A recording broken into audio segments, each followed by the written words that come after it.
Mark, thank you so much for being here. Thank you so much for this interview. It's always a pleasure to see you. Likewise. Appreciate it. Thank you. So let's start with one of the hottest issues on the agenda right now, Iran. First of all, tell me, what do you think will happen? Well, I'll give you my 2 cents worth. That's about what it's worth. I don't think we're putting about a third of our Navy in and around the Middle East just for leverage. That's my guess. There's a couple things going on here, I believe. First of all, I believe the Islamo-Nazi regime in Tehran will do its very best to slow walk any negotiations and to resist doing what the president is telling him he wants done. And so they may walk into a trap. I also think the president is no fan of this regime. He is very good at hiding the ball, very good at sending mixed signals, which confuses both enemies and allies alike. Although I don't think he's confusing at all the messaging and the discussions with the Prime Minister of Israel, Benjamin Netanyahu. I'm sure they're on the same page. So my guess is we are organizing now for a major attack, hopefully for regime change, because that's the only thing that's going to work in order to free the Iranian people, liberate them, and protect them, and also to protect the people in the United States from these monsters who are obsessed with nuclear weapons and ballistic missiles that can hit our continental United States. And of course, one of the important issues is what will they do if we attack? And they've already said they're going to attack Israel. Therefore, we need to make sure, working with Israel, that as much as humanly possible is done to protect the people of Israel. So there's a lot that needs to be considered. It's been almost 6 weeks now, so I'm sure it has been considered. Gathering intelligence on the ground, satellite intelligence, trying to locate where Khomeini is, which rat hole he's decided to dig himself into, all that and other consequences. I know the Arab countries like Qatar and Saudi Arabia and even Turkey and probably Egypt are all lobbying the president against it. But I think in the end, the president's going to pull the trigger and do the right thing. Do you think the negotiations are like undercover story for a big deal? No, I don't. I think if the Iranian regime would agree to what the president wants, there may be a deal. And this is one of the things I've been speaking out against. I have no way of knowing. The president keeps his cards close to his chest, and I don't presume to ask him. But I think if they would accede to all his demands, maybe they'd get a deal. But they're not capable of it, and they won't do it because they exist to kill. They exist to conquer. They exist to make weapons of mass destruction, to slaughter as much, quote unquote, as many infidels as possible, Jews, Christians, other Muslims who are not Islamists and so forth. That's why they exist. And I've made it clear in my country that any country that is willing to murder over 50,000 of its own people, and I believe Khomeini would kill 1 million of his own people if he had to, would think nothing of sending a nuclear missile to New York or Washington or Philadelphia, the East Coast of the United States. And so we need to keep in mind what we're dealing with here is a death cult from the 7th century. And so the more brutal and destructive the weapons, from their perspective, the more they're serving God. So I don't believe in negotiations. I don't believe in reaching negotiations. I don't believe in deals. That this regime must be destroyed, starting with Khomeini and working our way down. That's my belief. If the negotiations are being used, like I hope, sort of as a decoy, knowing full well that this regime can't agree to what's being required, then I think it's just a matter of time. Do you think it's a realistic option for President Trump to take down the Iranian regime? First of all, I think for the United States and the West and for Israel, it has to be taken down. There is no other realistic option. Again, these are ideologues. So if you don't destroy them, they're going to keep doing what they do. And what do? They kill, they maim, they brutalize. They try and build weapons that can kill as many people as possible. So I think it's a realistic option. I actually think it's the only option that can, in the end, work. See, my view is this. if this generation, if we as Americans don't take out this regime, what's going to happen? We're going to leave it to our kids and our grandkids to do it because they're going to have to. Somebody's going to have to. And then they may have 10,000, 20,000 ballistic missiles. Maybe they'll have 10,000 ballistic missiles that can reach the United States and Europe. Maybe they'll have by then 50 nuclear weapons, the way North Korea has 50 nuclear weapons and builds 6 or 7 more every single year. And I've made the case that this is a not exact parallel, but a somewhat similar parallel to North Korea. For decades, North Korea negotiated, they made deals, literal deals. They made them with the United States, they made them with Europe, they made them with the United Nations, and all throughout. They were deceiving because they wanted a nuclear weapon, because that's the only way on and that an incestuous family can stay in power. It's the same with the Islamo-Nazi regime in Tehran. They need these weapons, number one, to threaten us, to threaten the Middle East. They need the conventional weapons to kill their own people. It's a police state. And and so, yes, I think the only legitimate option actually is to take them out and take them out now. If we don't take them out now, with with the Israeli military has taken out their radar, taken out their ground-to-air missiles, defeated them in 12 days. They have no air force to speak of. They have barely any navy to speak of. Well, and the people are rising up. They don't want this regime. If we don't hit them now, then when will we hit them? I would argue if we don't hit them now, we're never going to hit them, and they're going to get the weapons they want eventually, and we're going to be leaving it to future generations to do something about it, which would be immoral and reckless in my view. How do you think the day after in Iran would look like? I don't have the foggiest idea, but I know one thing: it won't look like it looks right now, and that's good enough for me. These things will have to be figured out by the people of Iran. They'll have to be figured out by the opposition in Iran, perhaps with our input, perhaps with other input. People say, well, the regime can be worse than it is. How so? How can it be worse than it is? Slaughtering its own people, building nuclear weapons? I mean, come on. They've been in existence for half a century. I don't think anybody is going to be worse than them. But, one step at a time. We'll see what happens, but this regime needs to go. I agree. We've heard President Trump said that if the Iranian regime continues killing civilians, he will intervene. So why do you think he's holding back for now? Well, I don't presume to speak for the president. Maybe for some of the reasons I mentioned earlier. That is, they do need to get all these resources in place, and they are significant. And also, they're gathering the intelligence on ground and satellite and so forth. I've probably been one of the voices that says, okay, are we ready, or when are we going to be ready? And people say to me, patience. My wife says to me, you need to be patient, not with respect to this. She's with me 100%, but by nature, I'm not very patient. But this is different. Patience isn't a virtue when a regime is slaughtering its own people. And I don't think it's particularly helpful either when they know that we potentially will hit them militarily, so it gives them more time. Gives more time for the cockroaches to find the darkness, if you know what I mean. So, but that's my view as a pedestrian. Let's get on with it. It's not going to get any better, but I could be wrong. Maybe we just need another carrier in place or something else in place, or maybe Israel needs more defensive missiles. I don't know. But as far as I'm concerned, let's get it over with. Yeah, definitely. What do you think of all of the countries that you mentioned before, Qatar, Saudi Arabia, Turkey, Egypt, that have been lobbying the administration against military action in Iran? Why they don't want to see the regime fall?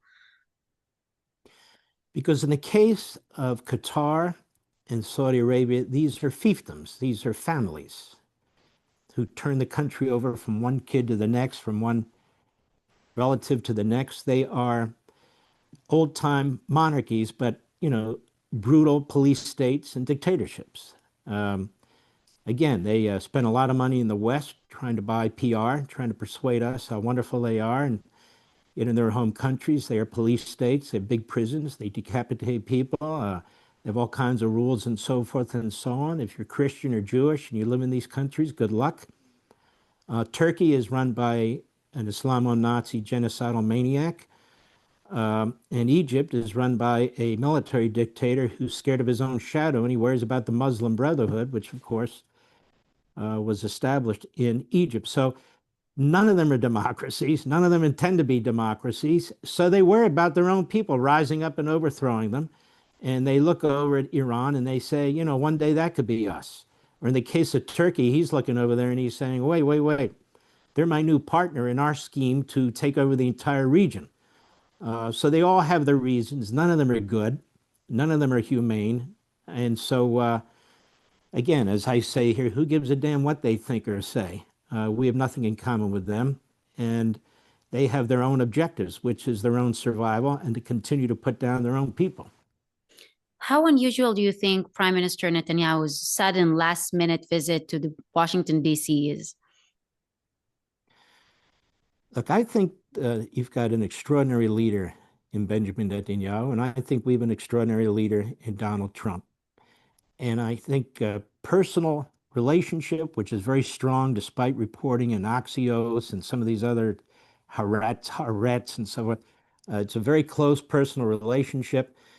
And I think when something like this and the potential for war against Iran exists, he wants to do what a great leader does, whether it was Franklin Roosevelt visiting Churchill or Churchill visiting Franklin Roosevelt before and during World War II.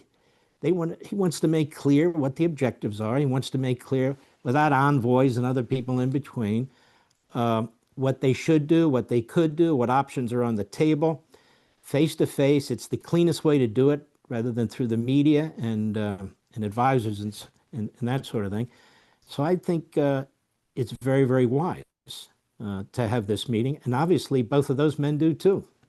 Do you think the goal of the visit is to coordinate positions ahead of a possible strike or to align on key points Netanyahu wants to push in negotiations? I'm guessing both. Uh, you know, like we said, there's been pressure on the administration from the Arab countries. We have these woke right isolationists in our country who I'm constantly tangling with, who would just have us put our head in the sand, and who are very close to these Islamist regimes in the Middle East. There's some of them speckled around here and there. I think there's some of that, but ultimately, the wisest man in the administration, and I would argue the most conservative man in the administration, is the President of the United States, which is a good thing. And I really have to believe and do believe he'll do the right thing. I feel the same way with Bibi Netanyahu, who has brought Israel through really its most tumultuous time, incredibly so, and has won multiple wars on multiple fronts. And this is the next challenge. And look, from my perspective in the United States, this is our opportunity. You don't get two opportunities. They're on their back. The people have risen. This is a regime that's hated by its people, that is slaughtering its people. This is a regime that has been effectively defeated on the battlefield. Doesn't mean it's going to be easy. They do have these damn missiles, but they're going to have a whole lot more, and we ought not be breathing life back into this administration. That is the administration in Iran. It's now or never. Do you think the Iranian regime is nearing its end?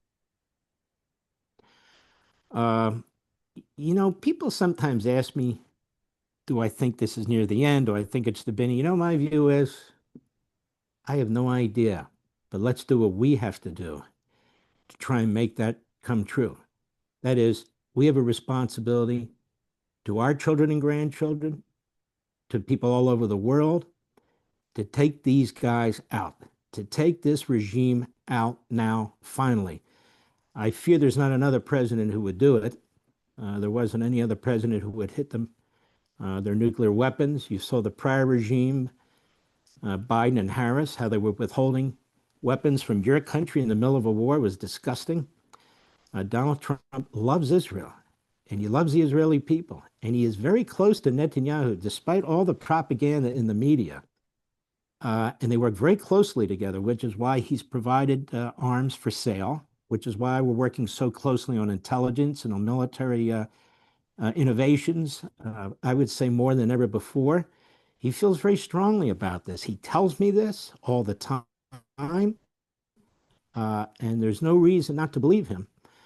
But This is where the rubber hits the road, and I think we have the two men who are best able to handle it. And that is Trump and Netanyahu. I want to challenge you. What message would you like to send to Khamenei? We're coming to get you. Your days are numbered. You better dig a very, very deep hole, and you better stay there like the cockroach that you are. But we're coming to get you. I really believe that. I believe that too. Amen to that. Now, I want to ask you two other questions on a different topic, the Epstein files. How are the people in the US reacting to the fact that former Israeli Prime Minister Ehud Barak appears in the documents? Well, no offense to him, or maybe a lot of offense to him. 99% of the American people don't even know who he is. That's the truth. Now, I know who he is and I know what he is, and he's never come clean on what he was doing with Epstein. We know what Epstein was doing. So I want to offer Ehud Barak an opportunity to come on my show on Fox, if he won't come on any of the Israeli shows, so I can inquire of him directly what he knew and when he knew it, and quote from the Epstein files. We all know what he is. We all know that he's a saboteur of the Israeli government. We all know that he works with many of the enemies of the Israeli government to overthrow that government. I think he comes as close to a traitor as I've ever seen. I really believe this, that he has done severe damage to the country. And so it's the right thing to know exactly who this man is, his lack of morals, his lack of principles. And I would give him an opportunity to question him. Actually, I would grill him on the information that has come out and the information that has come out previously. So, but he's a coward. He hides behind people, he hides behind organizations. Um, uh, but I think that's about enough. No, I just want to say one thing. Tell me. The Israeli people, the American people, and the Persian people have a lot in common. Persian people are Western people. The Israeli people, obviously, America, obviously. We face the same enemies. The Marxists internally, like you have in your country, that are constantly trying to overthrow an elected government, and you have individuals who lead those movements and very key parts of your government, as do we, and these Islamist movements, which you have in our country, and they're growing in our country. They're all throughout Europe, particularly Western Europe. You see them all throughout the Middle East, being funded by Qatar and Saudi Arabia and supported by other Islamist nations and so forth. And of course, these are the forces that are slaughtering the Persian people in Iran. So we in the West, or those of us who have Western beliefs, the Judeo-Christian belief system, the Enlightenment and so forth, on which our nation was founded, these are our common enemies. And so you can see how Europe has been led by Quislings, and so Europe is being conquered right now. Israel will not tolerate it under Netanyahu. The United States will not tolerate it under Trump. But there are other politicians who could become prime minister or president who will tolerate it, like a Biden, like a Barack, or somebody of that sort. And we need to be mindful of it as a free people, that we have to elect the right people, because these are extremely crucial times that will make the difference between freedom and tyranny. We just need to be careful a little bit from the extremism on the right that also is like really, really anti-Semitic. Yes, I call them the woke Reich, R-E-I-C-H, the woke Reich, because they are very dangerous, and they are basically aligned with the Marxist Islamists on the left. They're not conservatives. They're not like Likud Party or Republican Party. They seek to destroy the Republican Party, and they seek to destroy the conservative movement. But it's not going to work, because they have to go through people like me, and we're not about to bow to them. Amen. I really any considers maybe to do Aliyah to Israel? Did I do what now? Aliyah. That you will I move to. mean, Yes. I'm an American citizen, and I certainly enjoy Israel. I enjoy going to Israel. but I'm an American citizen, and that's what I am, and that's what I'll always be. You are here to fight for us here. Well, God bless you. Thank Mark you. Levin, thank you so much. It's always a pleasure to talk to you. Really appreciate You it. too. I love your channel. You too. Thank you.